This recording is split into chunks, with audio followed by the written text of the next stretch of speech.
என்னோட குடும்பங்கள்ல இருக்கிற நபர்களோட விருப்பம் தான் வந்து காவல். காவல்துறையில போகணும். அது குறிப்பா எங்க அக்கா தான் அதுல வந்து ரொம்ப இதா இருந்தாங்க. என்னன்னா தம்பி வந்து ஒரு அரசாங்க வேலையில போய் செட்டில் ஆகி ஓ! சந்தோஷமா இருக்கணும் அப்படிங்கிறத அவங்க நம்ம 2014 வேலையை விடலாம்னு ஒரு முடிவு எடுத்தேன். ஒரே நாள் தான் வேலையை விட்டுட்டு வந்து ஒரு ஒரு வருஷமோ 1.5 வருஷமோ அப்படியே வாய்ப்பு தேடி அலைஞ்சிட்டே இருக்கும்போது அப்ப வெற்றிமாறன் வந்து விசாரணைன்னு ஒரு படம் ஸ்டார்ட் பண்றாரு.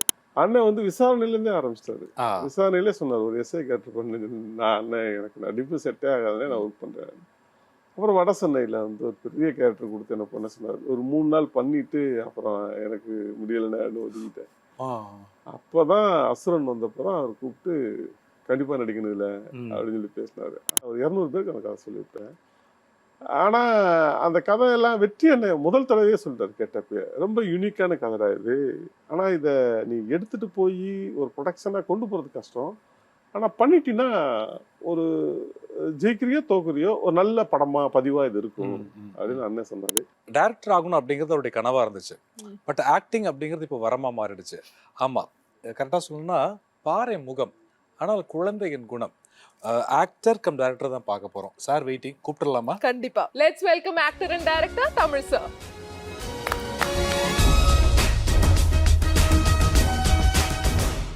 Hi sir. வணக்கம் சார். வணக்கம். எப்படி இருக்கீங்க? நல்லா எப்பவுமே இப்படி சைலண்டா தான் இருப்பீங்களா? நல்லா ஃபர்ஸ்ட் ஆஃப் பேசுறேன். ஆல் பெரிய மகிழ்ச்சி சார் எங்களுக்கு உங்களை சந்திச்சதுல. காரணம் மிகப்பெரிய திறமைசாலைகளை அங்கீகரிக்கக்கூடிய இந்த சினிமா இன்னும் நிறைய விஷயங்களை நமக்கு லேர்ன் பண்ண கற்றுக் கொடுத்திருந்தாலும் கூட ஜெயா டிவியும் அந்த பணியை செவனே செய்வதில் எங்களுக்கு மற்றற்ற மகிழ்ச்சி. ஃபர்ஸ்ட் ஆஃப் ஆல் பெரிய நன்றி உங்களுடைய அழகான அந்த பெயருக்கு, தமிழ் அப்படிங்கிற பெயருக்கு. மிக உயர்ந்த மனிதர்கள் நிறைய பேரை பார்த்துருக்கோம். ஆனால் தொழிலால திறமையால் முன்னேறினவங்களையும் பார்த்துருக்கோம். ஆனால் ஆசையினால பார்த்துட்டு இருக்கக்கூடிய பணியை விட்டவர் இப்போ தான் பார்க்குறோம். அப்படிங்களா? அந்த ஆசை வந்து சினிமா ஆசை. நீங்கள் பார்த்துட்டு இருந்தது காவலர் பணி. எல்லாருக்குமே ஒரு போலீஸ் வேலை கிடைக்குமான கனவாக இருக்கும்போது நீங்கள் எதுக்காக போலீஸ் வேலையை விட்டுட்டு சினிமாவுக்கு வந்தீங்க சார்? இல்ல அது ஒவ்வொருத்தவங்களுக்கு ஒரு தனித்தனி ஆசை இருக்கும்ல. ஒருத்தவங்களுக்கு காவல்துறை ஆசையா இருந்துச்சுன்னா இன்னொருத்தவங்களுக்கு சினிமா ஆசையா இருக்கும். ஆமா, அது மாதிரி தான் எனக்கு வந்து என்னோட விருப்பம் வந்து சினிமா தான். சினிமா தான். ஓ. என்னோட குடும்பங்கள்ல இருக்கிற நபர்களோட விருப்பம் தான் வந்து காவல். காவல்துறையில போகணும். அது குறிப்பா எங்க அக்கா தான் அதுல வந்து ரொம்ப இதா இருந்தாங்க. என்னன்னா தம்பி வந்து ஒரு அரசாங்க வேலையில போய் செட்டில் ஆகி ஓ. சந்தோஷமா இருக்கணும் அப்படிங்கறத அவங்க. நம்ம ஹைட் வெயிட்டா இருக்கோம், ஸ்போர்ட்ஸ் விளையாடுறோம், அப்ப போலீஸுக்கு கரெக்டா இருப்பான்னு ஊர்ல ஒண்ணு சொல்லுவாங்க. அப்படிதான் அந்த போலீஸ் வேலைக்கு போனது. ஆனா என் விருப்பம் முழுவதுமே வந்து சினிமால தான் இருந்துச்சு. அப்ப எப்படி சார் கன்வின்ஸ் பண்ணீங்க அப்புறமா இந்த மாதிரி இல்ல எனக்கு போலீஸ் வேலை வேண்டாம், எனக்கு வந்து சினிமாக்கு தான் வரணும் அப்படின்னு? அவங்கள எப்படி நம்ம கன்வின்ஸ் பண்ண முடியும்? அவங்கள்ட்ட அதை பத்தி பேசவே முடியாது. ஏன்னா வேலைக்கு போயிட்டோம், 10 வருஷம் தொடர்ச்சியா இருந்துட்டோம். அவங்கள்ட்ட அதை பத்தி பேசவே முடியாது. ஆனா நான் வந்து சென்னையை நோக்கியே இருப்பேன். எங்க வேலை கிடைச்சாலும் நான் சென்னையை மையப்படுத்தி வச்சுக்கிடுவேன். சென்னையில தான் வேலை செஞ்சேன். சென்னை ஸ்டேஷன், சென்னை டிராஃபிக்கு, அதே மாதிரி சென்னை சிட்டி ஏஆர், அந்த மாதிரி சென்னையை நோக்கியே என்ன நான் வச்சுக்கிட்டேன். என்னோட வேலை நேரம் போக மற்ற நேரங்களில் சினிமாக்காக செலவு பண்ணுவேன். சினிமா நண்பர்களை சந்திப்பேன். அவங்களோட உரையாடுறது, படம் பார்க்கறது, தொடர்ச்சியாக படிக்கிறது, அதுக்கப்புறம் லீவு போட்டு போய் வேலை செய்யறது, அப்படியே தான் வச்சுக்கிட்டேன். ஒரு கட்டத்துக்கு அப்புறம் தான் விட்டுட்டு முழுமையாக சினிமா பார்த்தேன். சமீபத்தில் கூட ஒரு பேப்பர் நியூஸ் படித்தேன் சார். சென்னையில் மிகப்பெரிய காவல் உயரதிகாரி ஒரு இயக்குனரை சந்திக்கும் போது எதை பற்றி பேசியிருப்பாங்க அப்படின்னு கேள்வி கேட்கும்போது நிறைய இலக்கியம் சார்ந்து பேசினாருன்னு சொன்னார்.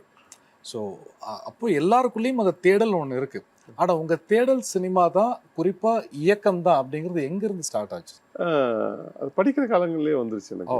நான் 12வது அந்த மாதிரி படிச்சுட்டு இருக்கிற காலங்கள்லேயே வந்து ஒரு இயக்குனராக வரணும் அப்படிங்கிற ஆவல் இருந்துச்சு. அதை நோக்கியே நகர்ந்தோம். நம்ம படிக்கிறது, படம் பார்க்கறது, நம்மளோட நண்பர்கள் எல்லாம் ஒரு அசிஸ்டன்ட் டைரக்டரா, அசோசியேட்டு அந்த மாதிரி வச்சுக்கிறது. ஃபர்ஸ்ட் துவக்கமே சினிமாவில் எனக்கு வந்து இயக்கம் தான் தோணுச்சு. Super sir. அண்ட் எப்படி சார் என்ட்ரி கொடுத்தீங்க சினிமாக்குள்ள ஃபர்ஸ்ட்? 2014 இப்போ வந்து முதல்ல வந்து சின்ன சின்னதாக நான் வந்து ஒர்க் பண்ணிட்டு இருந்தாலும் ஸ்ட்ராங்காக ஒர்க் பண்ண வந்து 2014 இருந்து 2014 வேலையை விடலான்னு ஒரு முடிவு எடுத்தேன். ஒரே நாள் தான் வேலையை விட்டுட்டு வந்து ஒரு ஒரு வருஷமோ 1.5 வருஷமோ அப்படியே வாய்ப்பு தேடி அலைஞ்சிட்டே இருக்கும்போது அப்போ வெற்றிமாறன் வந்து விசாரணைன்னு ஒரு படம் ஸ்டார்ட் பண்ணுறாரு. அப்போ அவர் என்ன கேட்குறாருன்னா, இங்கே ஒரு போலீஸ் சார்ந்த யாராவது ஒருத்தர் வேலை செஞ்சால் நல்லா இருக்கும் அப்படின்னு சொல்லி அவங்க சர்ச் பண்ணாங்க. நான் விட்டுட்டு வந்தேன் அப்படிங்கிறாங்க. அப்போ இது கேமராமேன் வேல்ராஜன் இருக்கார்ல, அவர் மூலமாக வந்து நான் வெற்றி அண்ணனை போய் சந்தித்தேன். Super sir. சந்திச்சப்போ அவர் ஒரு 1 ஹவர் எனக்கு இன்டர்வியூ பண்ணார். எப்படி நீங்கள் என்னென்ன இடத்துல இருந்துட்டு வந்திருக்கீங்கன்னு நான் சொன்னப்போ, வேலை நம்ம கரெக்டாக இருப்பான் அப்படின்னு சொல்லி அப்போ ஜாயின் பண்ணேன். 8 வருஷமா அண்ணன் கூட தான் இருக்கேன். சூப்பர். அப்போ வெற்றி அண்ணா ஃபர்ஸ்ட் டைம் உங்களை பார்க்கும்போது கேட்டிருப்பாரு, எப்பா என்ன டேரக்டரே சேர்த்துக்குவியா அப்படின்னு சொல்லிட்டு. ஏன்னா உங்களுடைய தோற்றம் கண்டிப்பா அப்படி கேட்டிருப்பாருல்ல. எனக்கு அந்த சிக்கல் இருந்துச்சு. என்னன்னா நான் யார்கிட்ட போய் வேலை செய்யும் போது நான் உயரமா ஒரு மாதிரி இருக்கனால இவனை எப்படி வச்சு வேலை வாங்குறது அப்படின்னு ஒன்று இருக்கு. சரி வருவாரா இவரு அப்படின்னு யோசிப்பாருல்ல அப்படின்னு. அதுவும் போலீஸ் வேற. ஆமா, நம்ம முகத்தட்டுறவரா அப்படி இருக்கும். ஆனா அண்ணன் அப்படி நினைக்கல. அவர் வந்து ஃபர்ஸ்ட் நாள்ல இருந்த அந்த ஃப்ரெண்ட்லியா தான் இருந்தாரு. அப்படியே போச்சு. அப்புறம் தொடர்ச்சியாக கூட 3-4 படம் அப்படியே ஒர்க் பண்ணேன். போலீஸ் அப்படின்னாவே முகத்துல ஒரு கம்பீரமும் இருக்கமும் இருந்துகிட்டே இருக்கும். ஆனா அதையும் தாண்டி நேசித்தல் தேடல்ங்கிறது எப்படி உங்களை ரொம்ப சாஃப்டா மாத்துச்சுன்னு எங்களுக்கு தெரியல. இல்லை அப்படிலாம் இல்லை. போலீஸில் இருக்கிற நிறைய இலக்கியம் பேசுகிற, கவிதை எழுதுகிற, கட்டுரை எழுதுகிற, சிறப்பாக பேசுகிற அப்படியான போலீஸில் எவ்வளோ பேர் இருக்காங்க. போலீஸ் வேலையில் இருந்துட்டு வேற வேலையை தேடுற நபர்கள் இன்னும் இருந்துகிட்டு தான் இருக்காங்க. ஆமாம், எனக்கு தெரிஞ்சு என் கூட ட்ரைனிங்ல இந்த 10-12 பேர் இன்னைக்கு வாத்தியாரா இருக்கானுங்க. சில பேர் வந்து ஃபாரின் கண்ட்ரியில போய் வேலை செஞ்சுட்டு இருக்கானுங்க. அந்த மாதிரி ஒரு எங்களுக்கு என்னன்னா ஒரு 10வது படிச்சு 12வது படிக்கணும் ஒரு வாய்ப்பு தான் போலீஸ். அதுல இருந்து அடுத்த கட்டமா என்ன போறதுன்னு ஒண்ணு இருக்குல்ல, அப்படியே தான் இருக்கு. ஆனால் மிகவும் நெருக்கமானவர்கள் ஆயிட்டீங்க நீங்க. டைரக்டர் தான் ஆசை, டைரக்டர் ஆகணும் தான் ஆசை. திடீர்ல அப்படியே ஒரு ஆக்டராவும் மாறிட்டீங்களே சார் நீங்க. அந்த பரிமாணம் அது வந்து முழுக்க வெற்றிமாறன் தான் பண்ணது. எனக்கு முதல் நாள்ல இருந்து இப்போ ஒரு இயக்குனரா நம்ம வந்து தொடர்ச்சியா ஒரு 10-12 வருஷம் கனவுல சுத்தி இருப்போம். அப்படி கனவுல சுத்தின காலங்கள்ல ஒரு நாள் கூட என்ன நான் நடிகனா நான் நினைச்சு கூட பார்த்தது இல்லை. அதை ஒரு கற்பனை கூட நான் பண்ணி பார்த்ததில்லை. நம்ம போயிட்டு டைரக்ஷன் பண்ணிட்டு அப்படியே ஆக்ட் பண்ணேன் அப்படி நினைச்சதே இல்லை. யாராவது நண்பர்களோட வேலை செய்யும்போது நடிக்கணும்னு கேட்டாங்கன்னா ஆளை விடு அப்படின்ட்டு அப்படியே போயிடு, அப்படியே ஒதுங்கிடுவேன். அண்ணன் வந்து விசாரணையிலேருந்தே ஆரம்பிச்சிட்டாரு. விசாரணையிலே சொன்னார், ஒரு எஸ்ஐ கேரக்டர் பண்ணி நான் அண்ணன் எனக்கு நடிப்பு செட்டே ஆகாதுன்னே நான் ஒர்க் பண்ணுறேன். அப்புறம் வட சென்னையில் வந்து ஒரு பெரிய கேரக்டர் கொடுத்து என்ன பண்ண சொன்னார். ஒரு 3 நாள் பண்ணிட்டு அப்புறம் எனக்கு முடியலைன்னு ஒதுக்கிட்டேன். அப்போ தான் அசுரன் வந்தப்போ தான் அவர் கூப்பிட்டு கண்டிப்பாக நடிக்கணும் இல்லை அப்படின்னு சொல்லி பேசினார். அப்போ 2 இதில் வேணாம்னு சொன்னாலும் 3வது இதில் வந்து உங்களை நீங்கள் மாற்றிக்கிட்டீங்க. நான் அதில் நடித்தேன். எல்லாருமே ரொம்ப நல்லா பண்ணியிருக்கீங்க அப்படின்னாங்க. அதை வச்சா ஜெய்பீம் மறக்க முடியாத நிகழ்வு. எவ்வளோ சேலஞ்சிங்காக இருந்தது சார் ஃபர்ஸ்ட் டைம் நடிக்கிறீங்க. ஏன்னா பிஹைண்ட் த சீன் தான் இருக்கணும்னு உங்களுக்கு ஆசை. பட் நடிப்புன்னு வரும்போது எல்லாருக்குமே கொஞ்சம் பயம் இருக்கும்ல கேமராக்கு முன்னாடி. எனக்கு அப்படி தோணலை. எனக்கு என்னன்னா எங்க இயக்குனர்கிட்டயே நான் நடிக்கிறேன். தொடர்ச்சி அண்ணன் கூட 2-3வது படம் அது எனக்கு.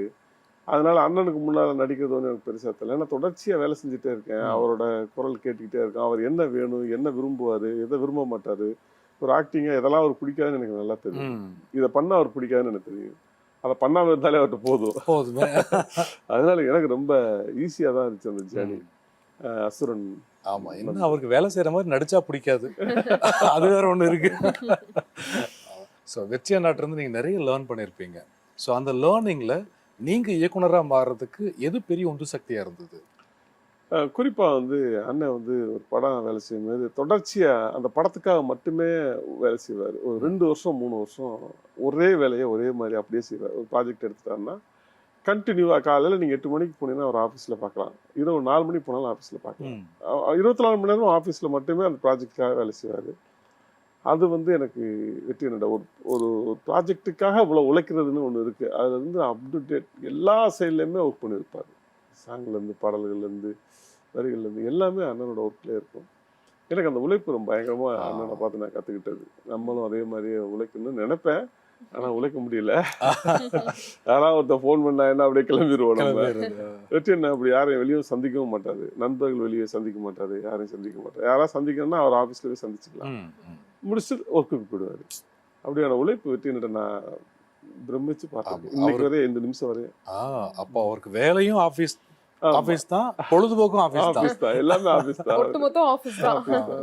ஸோ டானாக்காரன் ஒரு இயக்குனராக அறிமுகமாகிறது அப்படிங்கிறது பெரிய விஷயம். பட் ஆனால் அதுக்கு முன்னாடியே நீங்கள் வந்து நடிக்க ஆரம்பிச்சிட்டீங்க. ஆமாம், நம்ம இயக்கத்தை பற்றி திருப்பியும் வருவோம். அப்போது ஒரு நடிப்பினுடைய பன்முகத்தன்மை மாறும்போது நம்ம கதாபாத்திரங்களும் ரொம்ப வெயிட்டாக கிடைக்கும். ஸோ அப்படி ஒரு வெயிட்டான கதாபாத்திரம் தான் ஜெய்பீம். ஆச்சரியம், அதே சமயம் உங்களுடைய ஆற்றல், இது ரெண்டும் சேர்ந்து எவ்வளோ பெரிய அவுட்புட் உங்களுக்கு கொடுத்துச்சு சார்? எனக்கு என்னன்னா ஜேபிஎம் வந்து அவர் ஞானவேல் சார் வந்து என்னை முதல்ல கூப்பிட்டு பேசினாரு. ஆக்சுவலி நான் ஞானவேல் சார்கிட்ட வந்து இல்லை சார் எனக்கு இதெல்லாம் செட் ஆகலை சார், நான் படம் டைரக்ஷன் போயிட்டுருக்கு, அதுக்கான வேலைகள் இருக்கும் அப்படின்னு சொல்ல தான் போகிறேன். பேசிகிட்டு இருக்கோம், 1/2 மணி நேரம் அப்படியே பேசிகிட்டே இருந்தோம். பேசி முடிச்சிட்டோன்னா நான் இப்போ சொல்கிறேன், இல்லை சார் அந்த இல்லை தமிழ் இந்த கேரக்டர் நீங்கள் பண்ணிங்கன்னா ரொம்ப நல்லாயிருக்கும் அப்படின்னால முதல்ல நீங்கள் ஸ்கிரிப்ட் படிச்சிருங்க, அதுக்கப்புறம் நம்ம பேசிக்கலாம் அப்படின்னாரு. சரி அப்படின்னு சொல்லிட்டு ஸ்கிரிப்ட் வாங்கிட்டு போயிட்டு சும்மா எடுத்து உட்காந்தேன். பொதுவாகவே ஒரு புத்தகம் எடுத்துச்சுன்னா எனக்கு நான் நிறைய பிரேக் பண்ணுவேன், அதை வச்சு தான். ஆனால் அந்த ஸ்கிரிப்ட் வந்து நான் வைக்கவே இல்லை. சார்ட் வந்து ஒரு 3 மணிக்கு வாங்கினேன்னு நினைக்கிறேன். அப்படியே முடிக்கிறேன் ஒரு 6:30 மணிக்கெலாம் 5 மணிக்கெலாம் அந்த ஸ்கிரிப்டை முடிச்சிட்டேன். முடிச்ச உடனே எனக்கு ஒரு மாதிரி ரொம்ப உளவில்லையா இருந்துச்சு. 2-3 இடங்கள் பயங்கர இதாக இருந்துச்சு. ரொம்ப சிறப்பான படைப்பாக வரும் போல இது அப்படின்ட்டு ஸ்கிரிப்ட் எடுத்து திருப்பி ஞானவேல் சாரை போய் பார்த்தேன். பார்த்துட்டு சார் இதில் நான் நடிக்கிறேன் சார் அப்படின்னு சொல்ல, ஓகே தமிழ் இல்லை சார் நான் என்ன சார் பண்ணிட்டு வரணுன்னா, நீ ஒன்றும் இல்லை ஒரு குருமூர்த்தியாக வாங்க அப்படின்னாரு.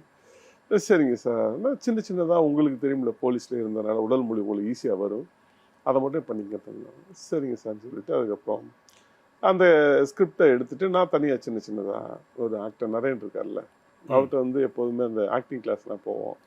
அப்போ அண்ணன் கூட போய் உட்காந்து அந்த ஒவ்வொரு சீனாக அப்படியே ஒர்க் பண்ணுறோம். அப்படிதான் வந்து ஜெயிக்கிங் பண்ணேன். போலீஸ்காரரா முன்னாடி இருந்ததுனால கொஞ்சம் ஈஸியா இருந்திருக்கும். அப்படிலாம் இல்ல, ஒரு போலீஸ்காரா இருக்கனால அது வந்து ஏன்னா அது ஒரிஜினாலிட்டி. பட் இங்க அந்த உடல் மொழியோட வந்து அதுக்கு சில விஷயங்களை நம்ம ஈஸியா கத்துக்கிட்டு பண்றது. அப்படி என்ன நீங்க அந்த ஆக்டிங்காக என்ன ஸ்பெஷலா கத்துக்கிட்டீங்க சார்? ஒரு ஆக்டிங்கா நீங்க கத்துக்கிறது என்னன்னா அந்த கேரக்டரை உள்வாங்கிறது தான் அதை கத்துக்கிறது. ஒரு எஸ்ஐயா உங்களை நீங்க நினைக்கணும் முதல்ல. அப்படி நினைச்சிட்டீங்கன்னா நீங்க நடிக்கலாம்.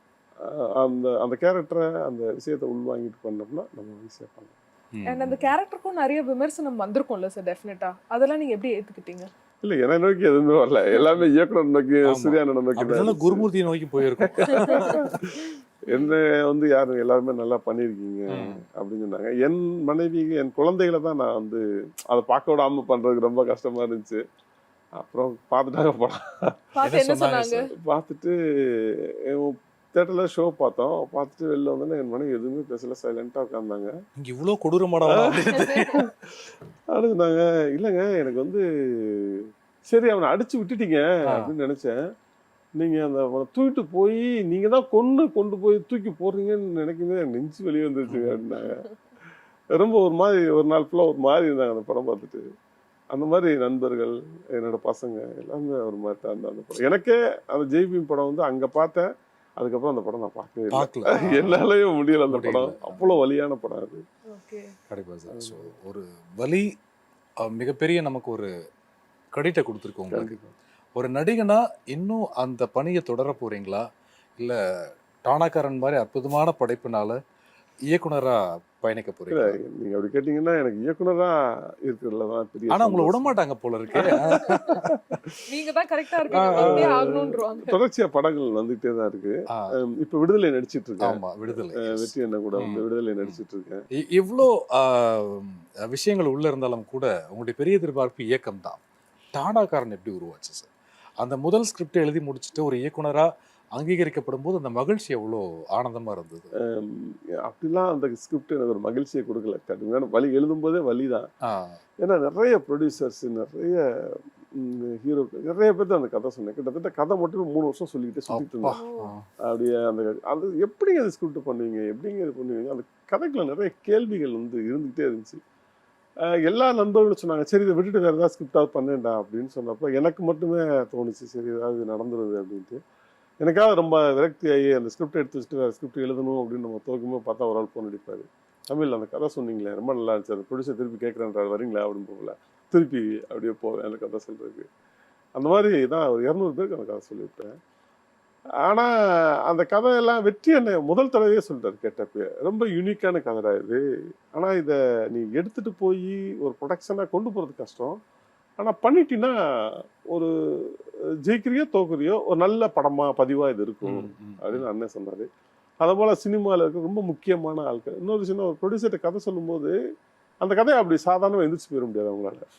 2 மணி நேரம் சொன்ன பிறகு என் மேலே சந்தேகம் வரும், உங்களுக்கு இவன் எப்படி எடுப்பான், இதை எப்படி எக்ஸிக்யூஷன் பண்ணுறது, இவ்வளோ பேர்த்தை எப்படி சேர்க்கறது, பரேடு எப்படி கற்றுக் கொடுப்பீங்க, அப்படின்னு ஒரு ஒரு சினிமாக்கு வெளியில் இருக்கிற நிறைய கேள்விகள் அவங்க நியாயமான கேள்விகளாக தான் இருக்கும்.